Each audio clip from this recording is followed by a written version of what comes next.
Congratulations on the win. Just how important was it on the? You know, you coming in tonight, you're going to be on the front row. Did it make any difference on the pole or outside front row? Absolutely.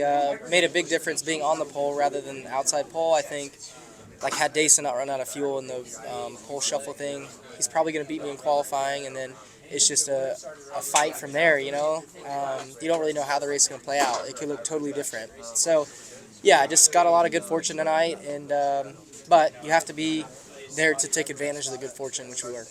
Talk about those close calls. You got into the one car and the wreck, and then climbing the wall one time. Yeah, no, it was, it got sketchy there in traffic.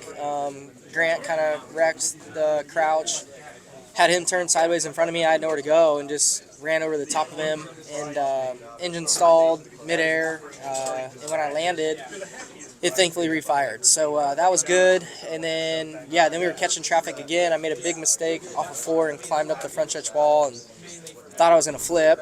But thankfully, he ripped the banner down and, caused a yellow and had clean track to the end. So it worked out in my favor really multiple times tonight. As a California guy, how much was that curb similar to like a Tulare, and do you feel like that played into your favor at all? Yeah, for sure.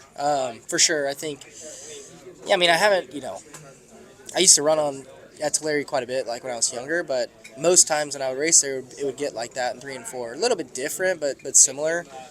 But anyways, it gives you confidence. And then I really think, running the shootout and getting those few laps where I did get to nail the top, it gave me a lot of confidence that the track prep would be similar.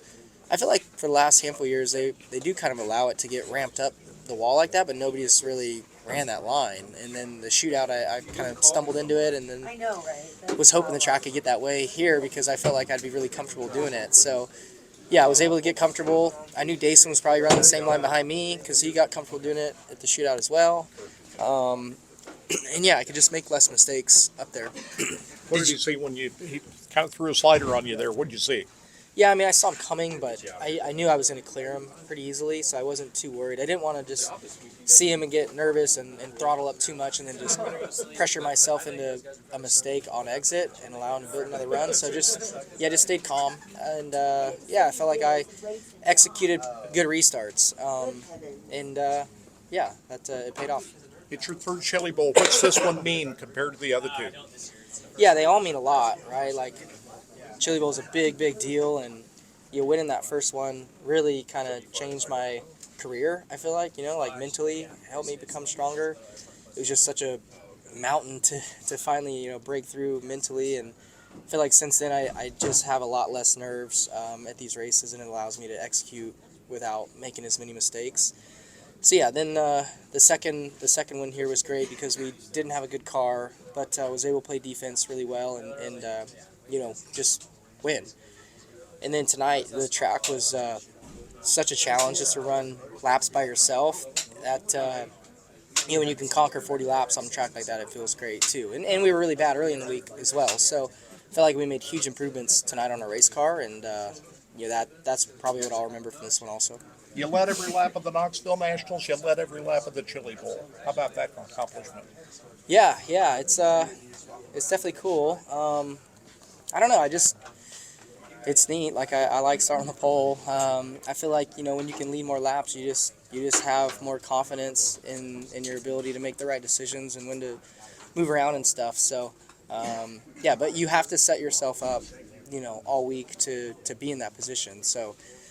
Yeah, you had to, like, if I don't win on Monday night, like, I'm probably not winning tonight, or there's a good possibility I'm not winning. So I knew how important that one position was on Monday, and thankfully I was able to go out there and get it and set myself up for tonight. You said you weren't happy after the Race of Champions on Monday night. Then you win the feature event. That was a big turnaround, wasn't it? Yeah, but we weren't any better. We were probably worse in the prelim main, but I feel like, we made our car a lot better from Monday to Friday with Sunshine. I thought he did a really good job last night, and that kind of gave me more confidence that we would be a little bit more competitive, but still didn't know, because I hadn't felt it myself. But when we got out there for the pole shuffle hot laps, I felt way different and much better, where I could carry more throttle with a more of a balance. So I felt like, you know, if I could just, well, I was going to start on the front row, so I felt like I was going to have a good opportunity, I guess, when we got to the feature. Paul, since Paul doesn't talk to us, how much does this mean to Paul? Yeah, I think it probably means a lot to him because, yeah, I know he's got to be proud of himself because, yeah, it was a struggle for him this week. Not only this week, but really, you know, in the handful of midget races that we ran. You know, like Tyler was terrible out west, and I had one good race, but other than that, we weren't that great. And then, yeah, this week, as he's had to do every Chili Bowl, he's had to work extremely hard and find the balance to make it better. So, you know, he's had the car on scales multiple times this week, making changes and just trying to learn more and think. And, yeah, as he always does, he got it better. So, yeah, I felt way better tonight than I did Monday. The gesture to Steven Stump of Frontstretch.com here. Come back for more great racing videos, and if you like us, don't forget to hit that subscribe button.